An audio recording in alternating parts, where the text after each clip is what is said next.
What's up, Breaking Chains Academy? Today we got a special guest, Olympian Whitney Ashley, also the 2012 discus NCAA champion, and overall a wonderful human being.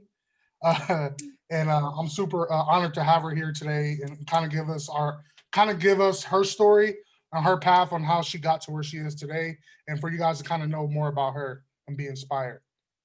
Well, that was quite the introduction. I Yeah. loved. Cool. So the first question I got for you is basically, what was it like for you growing up, like as Whitney Ashley? What was it like for you? How would you explain that? I am the oldest of three. I'm also the only girl, so I have two brothers, very close in age. So, um, growing up, I come from an athletic family. Everyone played basketball, though. Wow. Let's just start there. Everyone played basketball. My dad was amazing before he got injured in college or on his way to college. He blew his knee out. My mom almost went pro in basketball, but decided to marry my dad and so on and so forth. But she played volleyball, basketball, Your badminton, parents really softball. tall? Yeah, Yeah. badminton and softball. And yeah, so my childhood in general, I would say was exciting. We traveled a lot. I was in sports at a young age. Basketball was my first sport. I didn't really have a choice. And I played that all through high school. Yeah. Did you think that you were going to be a hooper? Like, all right, the basketball is for you. Like, Absolutely. Absolutely. It came very natural to me. I could have also gone Division 1 in basketball.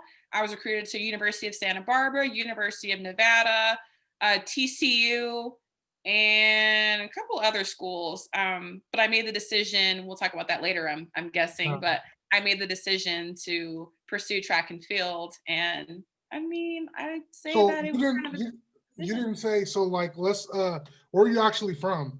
For the people that don't. Riverside, California. Okay. So it's an inland city. It's about an hour from LA and about an hour and a half from San Diego, and then like 30 minutes from Palm Springs. When I say inland, it's just you pass through it anywhere that you need to go. Kind of hard to So you were pinpoint it. But you that's were Riverside, born and California. raised there. Say it again. You're born and raised there. Born and raised. Okay, so you're Yeah. cool. Cool. And like currently, where are you at? I'm in Kansas, Lawrence, Oh, Kansas. I trained at the University of Kansas. That was a lot of Kansas. yeah. In the middle of nowhere. There's nobody out here. If you don't work at the university, there's really no other reason to be in Lawrence, to be honest with you. I would say it's a mid-sized town. It's not too small, but not too big, but it doesn't take long to familiarize yourself with everyone who's here. Everyone gets to know each other very fast. You can go into stores and someone goes, "Oh, I saw you in so-and-so," or "I saw you at Sprouts the other day." Like people just Yeah, talk to you. no, yeah. That yes, it's How, different. I'm not how used to it. I was gonna say, like, how did you adapt to that? I guess like culture shock compared to being in California. Like, how does it feel? What's the difference? What do you like about it? My first year I struggled because I don't have any friends, I don't have family. I had to start from scratch. Mhm. But as time went on, I began to enjoy being by myself. I've never been alone. I've always had a roommate. I lived at the training center for 5 years. And then when I moved off campus, I had roommates. So I never really got to know who Whitney Ashley was and what I was truly capable of. And um, just mentally, I would say it exposed all of my weaknesses just because I was so dependent on so many things and didn't even realize that during my journey. And of course, living alone, it's as you can see, it's really, really quiet in here. And no one ever knocks at my door. I don't know anyone still, but I've really enjoyed just so much alone time. So it's funny when 2020 came, the pandemic happened, Mhm. and people are like, "Oh my God, I'm freaking out in quarantine." I was like, "Oh, I already went through that." Like I literally, I was I'm like, just "Oh, living I'm, the I'm same used to way. going to practice and being in my house all day doing nothing." So I got into DIY projects and painting and I just You did found any things of the in my paintings life that behind you? my heart. Say it again. Did you do any of the paintings behind you?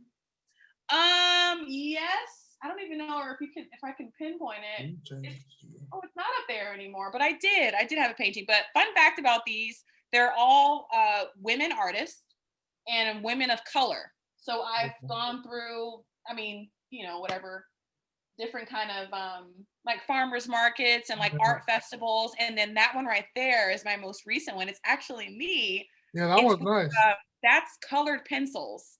I think she's like 13 or 14 years old. Wow, Did that for me with colored pencils. So that's my favorite painting right that's there. crazy. It's Color pretty dope. pencil. And I thought, wow. So I take very good care of that. It's very, very delicate. That's crazy. Yeah.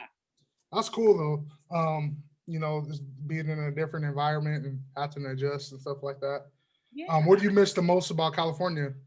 The food. Oh my God. Um, I'm a huge on Thai food and I love Mexican food, respectively. I lived in San Diego for 9 years, so I got the A best fire of it. Mexican So food I, out yeah, there. I can go anywhere and tell you, nah, this ain't it, because I've had the best of the best Mexican food. I mean, the training center was one exit from the Mexican border. Okay, I was getting authentic Mexican food. So to come here and to try the tacos and Down south Mexican food find is the things fire. I enjoy has been a struggle. They praise, or they like to think of themselves like the barbecue kings here. Yeah, yeah. I've had better. I've had better. I've been to the South. So once again, it's like, y'all just don't, the Midwest Yeah. they're still finding their way here. Nice people though. One thing I love about the Midwest is everyone is so friendly. People talk to you and I don't know. It's really nice. Yeah, It's nice. Yeah. yeah, cool. Um, Next, I was going to ask you about. So, what was your path like? Could you explain your path from high school to the pros, and then we can talk in between. You don't have to. I know that's a long period of time, That's but yeah. okay. So again, I grew up in Riverside, California. I came from a basketball family and I played basketball to my junior year of high school. My mother was actually the volleyball and the track coach at my high school. Mhm. So she forced me to do track and field because one, I'm her daughter. It was like, okay, we got an extra thrower. I need you to come out here in the spring and just toss this ball. Mhm. And I hated it. But I knew I needed to ride home. So I was not going to argue with my mother, you know? And so I got good at it, pretty good at it. I was winning CIF meets and the whole Hey, shebang. I ended up uh, going on a travel team when I was younger. And again, I was traveling all over the world. I was on the plane at 11 years old. And so my junior year, my head coach at the time looked at me and said, I think you're a phenomenal athlete, but you're gonna have to pick. I think you're gonna have to pick. He goes, this is my suggestion. I think you should pick track and field. I know you love basketball, it's your first love, but I think longevity wise, you're gonna find that track and field is gonna create more opportunities for you. mhm, And I believed him. I mean, this was my best friend's father at the time. mhm. So I was always around him and my best friend. And I thought, this man is not going to lead me astray at Yeah, all. And so I quit basketball my junior year, and my family was not happy about it. that's It was crazy. just like, why would you, like, it's not, for them, it was a hobby sport. It's something that you did to fill time, but we're a basketball family, you know? Yeah. And I said, well, I'm done with it. I'm going to go on. And so I was actually recruited by San Diego State out of high school, fun fact, but I did not have the SAT scores to go. So I Yeah. had to go to junior college. I finished in a year and a half. I mean, I was a smart kid, just So, for Whitney, some reason, me and the SATs just didn't get along very well. But I was finished really fast. I just was waiting for my second year to finish so that I can go transfer. I finished up my general education and then went on to San Diego State. so so you mentioned like you didn't have the SAT scores, or did you take the SATs and all that? Because I know like your family had that background, huh? I was so cocky. I took it one time. Oh I yeah. was like, I got good grades. I'm just gonna take this one time. I didn't do any of the prep. I didn't do the SAT classes on the weekend. And it came back, I think I was like 40 points short of what the requirement was at the time to go to San Diego State. And I don't know why it didn't even occur to me to take it again. I just said, oh, well, I guess I'm not going. My mindset at the time, I don't know. So I went on to junior college, and you know what? Best 2 years of my life. Best 2 years of my life. I had a great team. We were state champions both year. I went on to win the discus state title at my junior college. Um, oh my gosh, it was phenomenal. And I didn't understand small classes and big classrooms yet, like lecture halls. So Mhm. for me, learning like, okay, like, wow, the classes are bigger now. I enjoyed that because I got to San Diego State, the classes were like triple those sizes, but I knew how Yeah. to study and I learned things in a smaller setting, and it ended up working out for me. And I still flourished in athletics, so it wasn't hard to go, okay, they kept their eye on me and said, okay, we still want you. Can you come to San Diego State? And that's kind of like the rest was history from there. But I went on to San Diego State and oh, wait, let me go back. I was actually a stand thrower first. I Oh, didn't really? learn to spin until I got to San Diego State. That's Wow. why I was redshirted my first year. The coach at the time, his name was Boldy Kokcher. He was Bulgarian, I believe. And he said, wait, what do you mean you don't know how to spin? I didn't have an established spin technique. So he Wow. said, well, we're going to redshirt you, teach you how to spin. You'll throw the shot put in the hammer. And I set school records in all three events. I was a one turn in the hammer, 187, went 59.99 in the discus, and then 57 feet in the shot. Wow. My first year out of the gates, out of being a red shirt. And so that was exciting. And then my second year, I won NCAA championships and became the first San Diego State women's track and field champion since 1986. Wow. How did that feel? Like being at NCAA's and like just that competing, like how did that feel? Like just being there and like winning. What did that winningness feel like? What did that do for I you? always had like low goals. I'm not even gonna lie to you. I'm not someone who grew up cocky in track and field. I kind of just rode the wave. Mhm. And I kid you not, you can find this in other interviews. I told my coach, I just want to get top 3. The first year I went out of my redshirt year, I got like 7th at NCAA's. And I said, listen, next year I'm going to be a senior. I just want to get top 3 so I can move on with my life. That I'd be so happy with that. 180 feet was my goal. That was it. I threw 177. I just wanted to increase by 3 feet. Talk about like keeping the bar low for yourself. And I went on and I PR'd 22 feet that next year. Wow. That's crazy. 22 feet and won it. And so for me, I was like, oh, I'm out of here. I'm done. I can end my career. This is exciting. And that wasn't it. My new coach, who I won with, was Dorian Scott, who's now at FSU. I never knew he was there. Yes, he was there for 1 year. Then he went back to Florida State. So I had a coach every year in college. I never was able to have, I never had stability. So my last year was with Dorian Scott. We won an NCAA title together. And he said, well, this isn't it, Whitney. Like you won. Now you should consider like throwing post collegiately. And I was like, huh? I was like, I'm not that good. Like, okay, I threw 199, but I had an idea of what like the good girls were throwing. And I thought, I mean, we can give it a try. And so he convinced me to move to the training center. And that first year, I went on to make my first USA team, 2013. I went to Moscow, Russia. I said, okay, I'll go again. Then I made the 2015 team for Beijing. Then I made my first Olympic team in 2016 and won Olympic trials. Went on to 2017, made the London World Championships. And then I changed coaches one more time. So I was with Art Venegas all that time. And I switched coaches to now Andy Kohanovsky at the University of Kansas. I just missed the team by, I think, 1 meter in 2019. But I was excited because I go to do all of those years with all these coaches and to just fall short by one spot. That's a hell of a day. Mm-hmm. Like, oh, wait, I'm so sorry you made the change. And I go, are you kidding me? Show me anyone who could do what I did and just miss the team by 1 meter. Most people like fall on their ass, excuse my French. Like, oh my God, I had all this change. I just missed it. I was so excited. I thought I'm on the right track. I made the right decision being here. Cool. And so here I am now going for my second and last Olympic team. Last? Yeah. You like, I'm done. I wasn't even supposed to be right now. Yeah, no way. You're lucky I'm here now. No, I'm joking. I was going to ask you just to go back a little bit. What would you say it was your most memorable experience in college? Not throwing wise, just in general, like something that like in college, this is like something I remember and like I always miss college because of this. I know it's a hard question. I know it's a lot of stuff. The team atmosphere. Mm-hmm. I think people take for granted what it's like to be pushed. Like I'm pretty motivated, I would say, but there's nothing like being in a weight room and you have weights on the rack and then you need that little extra push that day. Like, you know what, I can PR today. And your teammates are like gathering around the platform and like going crazy for you. I really miss team dynamic. I miss team camaraderie. I was team captain or co-captain in college. there was nothing like it. That was the hardest transition for me. And I was like, wow, I'm really out here by myself. When I got to the training center, your success completely was up to you. Like if you didn't feel like it during the day and weight training, you had to figure out how to get yourself motivated. Yeah. And that, it sounds easy. Like, oh, I got that. No, let me tell you, it's extremely difficult. And it takes a different type of determination and like a mindset.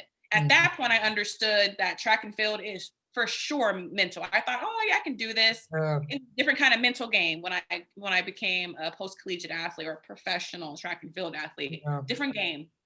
Yeah. It ain't nothing like being in the ring and like you prepared for a long time and then you just like it ain't there that day, or like you may be nervous or something. Man, that's the worst feeling. I remember one time I was competing. I don't know why I did this, but I was competing at USC and I was super nervous. I went in the shot put ring and I started and I was shaking. I'm like, what's wrong with me? Like, I didn't know what was wrong with me. And that's how like I realized like how mental everything. And then when I threw the farthest, when I was the most relaxed, I was just chilling, like, all right, I'm just gonna do what I was supposed to do. And it just happened. And it kind of sounds like that's what happened with you as far as because you said you had low expectations and then you just start hitting stuff because you're relaxed. You have no, but when you get those expectations, like I'm at state or I'm at nationals now, it shifts your head a little bit and you perform a little different. Very true. Yeah, that's a really good story of I guess like your path and stuff like that. I will ask you like because going on with the pro segment, what's the place you visited while you're traveling as a professional athlete that you love the most and what you love about it? Okay, that's a long question, but I'm going to make it short. I've been to 34 countries. My favorite country would be Switzerland. It is like a magazine. If you've seen anything like, if you watched a Disney movie and it looks super lush green on those photos, or I'm trying to think, or Willy Wonka. Okay, this is kind of weird.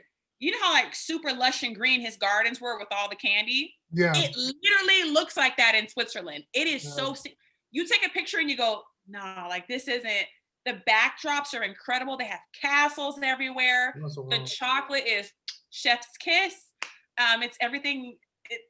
That's what they're known for, like candy and stuff, right? Yes, there's chocolate. Yes. I know. I've read that you're a big like dessert taster. Huge. On one of your bios. So Switzerland has my heart. I've been to Lucerne.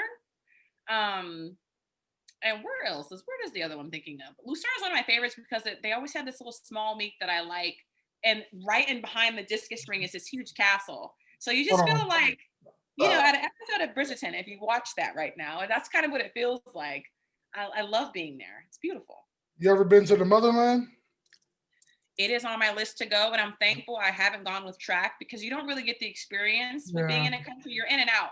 I want to go for like 21 days. Like I'm talking like from the top to the bottom as much as I can conquer. Absolutely. So that's on my list. Hopefully post-retirement, that's the first place I want to go is to Africa. Africa. What part? Yeah, I gotta go home, man. What part do you think? I don't know.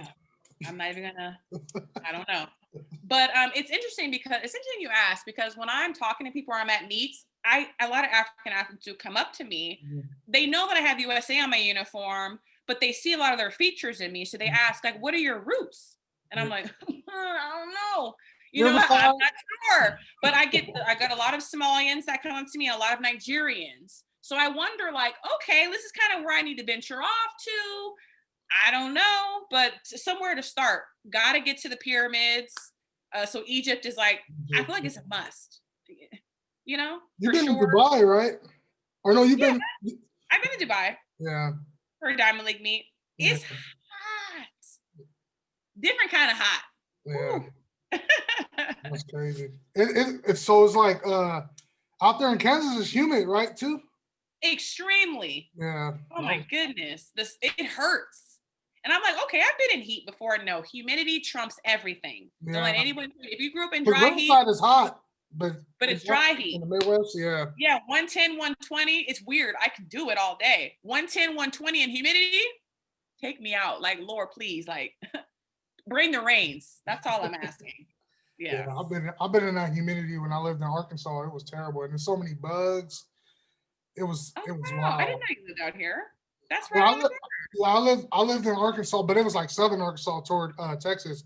That's where I Okay. actually started coaching at when I became a GA. Like after I graduated from Northridge, like a semester afterwards, I moved out to Arkansas and was like, I'm a coach. And then I was out there for like 2.5 years coaching. Then I ended up back in Cali, thankfully. But it was cool. It was a cool experience though, being out there. You know, I got to go to different little places that was close, and it was different. You learn a lot about yourself. Yeah, I tell myself I'm gonna move to Texas one day. I'm going. You going? Everybody's gonna go. When I leave Kansas, I'm not going back to California. I'm gonna keep it going. I'm going south. So. Speaking of which, so what would you say? So you're saying 2020 or 2021 is this will be your last team you try to compete for? This will be my last pursuit for an Olympic team. So for sure, 2024 is out of the cards. I'm 31. I'm gonna be humble, open, and transparent with y'all. I'm 31. Okay, that's 4 more years on to my career. That puts me at what, 35? Yeah. Let's call it. And there's no shade of anyone who throws in their late 30s. For me, I think there's better things we could be doing besides throwing a frisbee in their late 30s. I'm sorry, but so what do you want to do afterwards? Like, what's your plan? What do you do? Athletic directing is like my ultimate goal. I just want to be around sports, but on the administrative side. That's all that I know. I never want to be a coach, but I know I belong on the administrative side. I love it. I know I can thrive there. I have experience.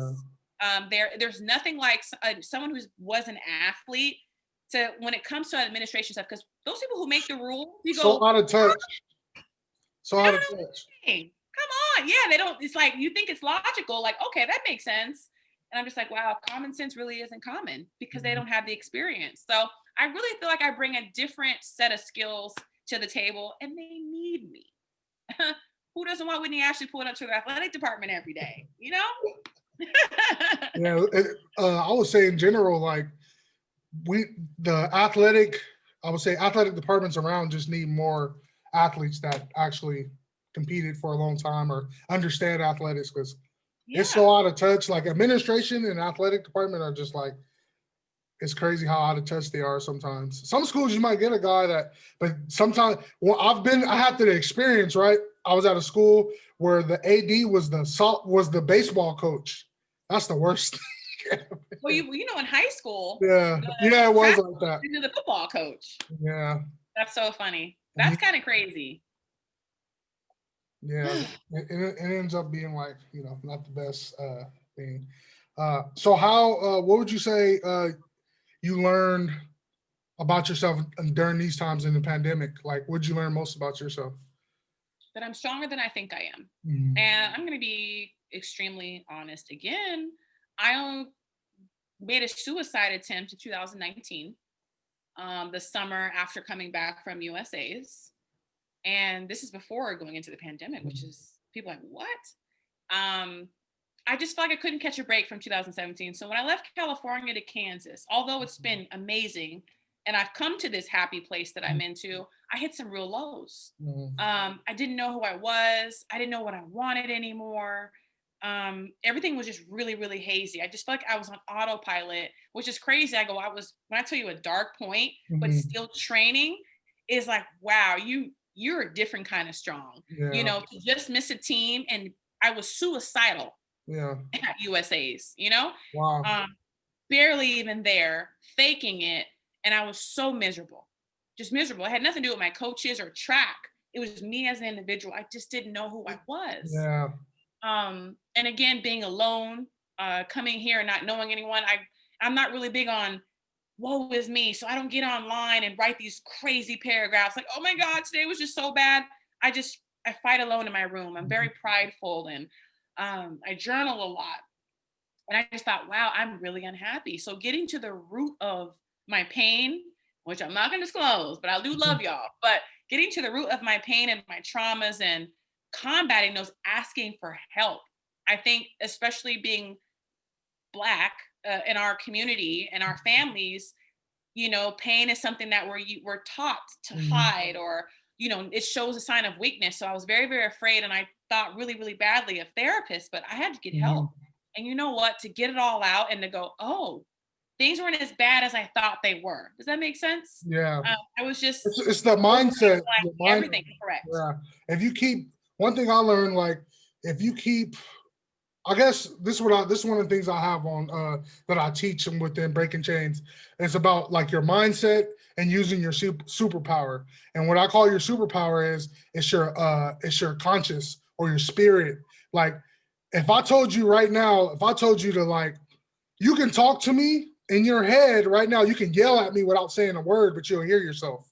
You know what I mean? And we all have that conscious in our head that tells us that it can be a negative conscious or it can be a positive one. The positive one will your conscious will give you a reality. So if you always have this, that's crazy because I wrote a lot of this stuff down, but about like affirmations or mantras, those things, little things, or just people around you give you energy. But when you always have negative and there's nobody around you, you're going to stay in that if you don't know how to get out. You know, Correct. I'm pretty sure that's a lot what you experience. I love that you brought up affirmations. I have sticky notes all over my apartment.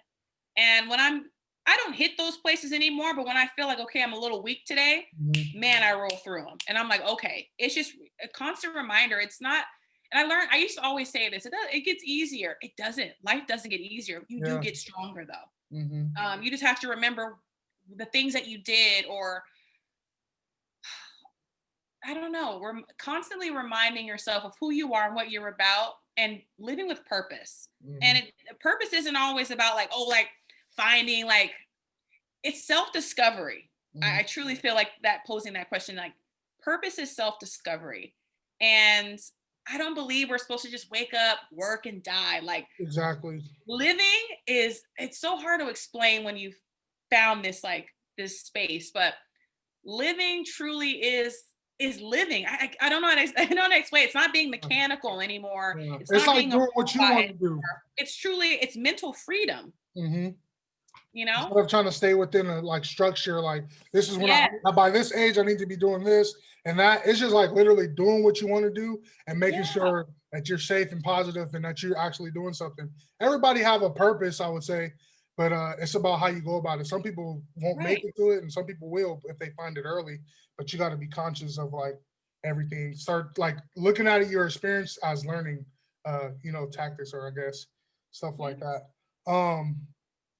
Another thing too that you mentioned, just like in general, like when it comes to like counseling, like as Black people too, I always experienced. I never really had that mindset because I actually have a degree in counseling, a master's degree in counseling. So I always was like, go get help if you need it, But it's hard for us to trust random people. You know what I mean? Like we've been backstabbed and by so many people. Like just us being the most loving people and having being giving people. People would do us wrong. And so we don't trust a lot of people, even our own family sometimes. I was just about to say that. Telling our business, you confide in your parent, and next thing you know, your aunties, grandmas, TT, Pookie, and all of them know your business, and you're like, yo. Negative, yeah. So you're used to keeping everything in, and it's dangerous. It is. If anything else, if you learn nothing else from this podcast tonight, whoever I'm talking to on the other side, forgive your family if you've been hurt in any way. Be selective in who you speak to. Surround yourself with people who have your best interests at heart, and you'll know. It is listen, when people speak, they give themselves away. And so I've learned to observe people that they can only hold their facade for so long. That mask comes off quicker than some, and you go, oh yeah, they're about clout. Oh yeah, this person's about gossip. I don't trust them. Like genuine people, you'll find them. Find them. People, it's so hard. It's not. Just let people talk. Let people talk. Watch how they'll show you. Absolutely. And believe them the first time. Exactly. Favorite thing I've ever learned. Believe people who they are the first time that they show themselves to you. And, don't give too many like passes. Like you got to go, okay, and move differently with them. That's all. That's right. Yeah. And then when also too, like people believe when it comes to counseling, like I talk to people, I'm like, you might want to go to counseling. And their mindset is that I don't want nobody telling me what I need to do for my life. I'm like, they're not telling you, they're guiding you. They're listening. That's what I thought too, though. I'm telling you, I just had the worst stigma attached to them that I impose on myself. And I go, I don't even know who really told me that, but I just always thought like, oh my gosh, like I guess movies too. Movies don't give the best representation of what you call shrinks, right? Yeah. They're usually toxic or like they tell you what you should think. And so I was like, oh, I don't want to go through that. But it's not like that at all. Yeah. If anything, I was doing more talking than my therapist was. That's a good therapist. And I'm like, that's what it's supposed to be. Yeah. and I'm like, oh, you get all that? And they're just like, girl, like, like get it all out. They want you to get it out. And every now and then it's kind of like, okay, let's stop here. There's a lot of pain right here. Let's attack this. Yeah. And I enjoyed that. What's your go-to thing? Like for me, I have things like whenever I feel like anxiety or down or whatever, I have things that I like to do. What are some things you like to do when you want to just like feel good? Like what makes you happy? Things you like to do that make you happy and like, if you go to this, you're gonna be good or you're gonna be a little better, It doesn't work for everyone, so I always can't lead with that disclaimer, but I've learned to pray. Yeah. And I feel whatever faith you want to go through in life, I don't push anything on anyone, but I go, if you can find something to tap into, I mean, man, we're not alone here. And I don't want to get all weird. I know people, oh my God, I'm talking about that, but I go, we're not alone. We were designed on purpose. And I have to say, God is good. My relationship with him has grown tremendously. I don't feel alone all the time. It's a lot of times just me and him. Like, that's my dog. I be talking to him. Yeah. I pray, but outside of prayer, painting is huge for me. DIY projects. I love building stuff. Just the other day, like someone was moving and left a dresser out, and I refurbished it and painted it and sold it. Things like that. I really find joy in listening to music. I only turn my TV on twice a week. It's mindless, and there's so much information out there. You have to be very, very careful what you allow into your space and in your energy. So I'm very big on that now. And I'm just like, I don't like the way this is going. I'm just going to go read or do something else. And then I have a lot of really good friends. So we do group FaceTime still. And we just had one this morning before I went to practice and things like that. Again, tapping into things that continue to motivate you and inspire you. Mm-hmm. And it's okay to surround yourself with people that are doing better than you. I tell people all the time, I'm the poorest out of all my friends. Like my friends are so successful, but it's inspiring. Yeah. You don't want to get on the phone with a bum who hates their life. No offense, right? But like hates their life and it's always negative about things. Like they're getting promotions and they're buying houses and they're buying property. And I'm just like, you guys are so inspiring. How are you doing this? And let me link you with this person. Whitney, do you need help with this? And I'm just like, wow. So it's so nice to tap into people that are motivated. It's refreshing. It's That's refreshing. True. I think the hard part though is like when you see your friends and they doing all this stuff and like the space that you're in, like where you're trying to go. Here like, I am throwing this frisbee. That's what I think about. I'm like, damn, do I really want to keep throwing? Yeah, but then you're like, what am I going to regret it? Like, yeah, right. That's tough. No, I know exactly how you feel. But I got them on the passport side. I'm like, you know what? There's a trade-off. They're not able to travel because they work so much. And it's like, when I go to countries and things like that, I can just jet off. And they're like, wow, that's amazing. That's on my bucket list. So I'm like, you know what? I bring something to the table now. I bring experience and I don't think you should go there. You should look into this. This is how I did that. This is where I stayed. And so I don't know. I guess I offer, again, a different set of skills. So yeah, that's real. What I was going to ask you, because you mentioned it, who's somebody or what are some artists that you listen to right now that you like? Ooh, Lil Baby. You can't go wrong with him. I don't care if you're waking up in the morning, if you're going to practice, work, you being ready to go out. I don't know how old these kids are. Hopefully going anybody, it gets adults. Okay. I just didn't know. I want to say club and young, 18, whatever. But Lil Baby for sure. Future's always in the mix. Drake will always have my heart. SZA, I love her so much. Right now, that song "Good Days" is doing it for me. It's on repeat. That's pretty much. That's what I can think of at the top of my head. My playlists are crazy, but I feel like those are the artists I like consistently listen to. You heard of one of the artists out here that you heard of Blast? I haven't. Never? You gotta check him out. Yeah, no, he's a singer. But like once you listen to him, his whole album, a whole vibe. Like he like writing it down. Yeah. BLAST, like how I'm thinking? Yeah, BLXST. I'm pretty you might have heard one of his songs, you might, oh, that's who that is.